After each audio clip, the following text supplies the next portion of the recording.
February 18th. Weeping, not a weakness. In 1 Samuel 34, it says, "Then David and the people that were with him lifted up their voice and wept until they had no more power to weep." When David and his men returned to Ziklag, they found that the Amalekites had invaded it and taken away captive their women, children, cattle, and everything worth carrying away, and burned the city with fire. In verse 3, they lost everything they had on this earth. All they could do was lift up their voice and cry until they had no more power to weep. Some people think weeping is a human weakness. Whatever the interpretation given by the people of this world, weeping in the presence of God is one of our mightiest weapons. David wept in the presence of God and was therefore able to encourage himself in the Lord his God.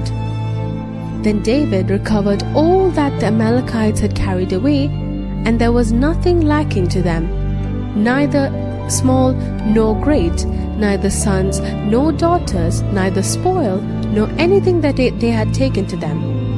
In verse 18 and 19.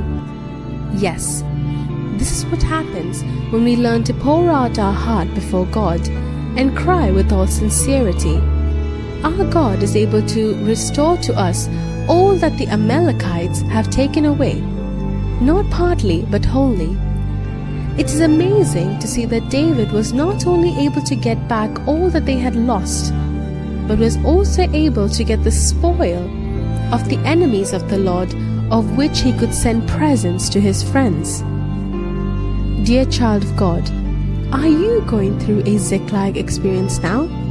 Do you feel you have lost your prayer life, your holiness, your close walk with God, your first love, peace with God, and your earlier zeal for God?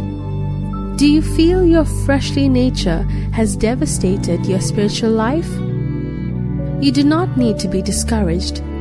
All you need to do is to lift up your heart and cry to God with all your heart. You can rest assured that the Lord will restore all that you have lost.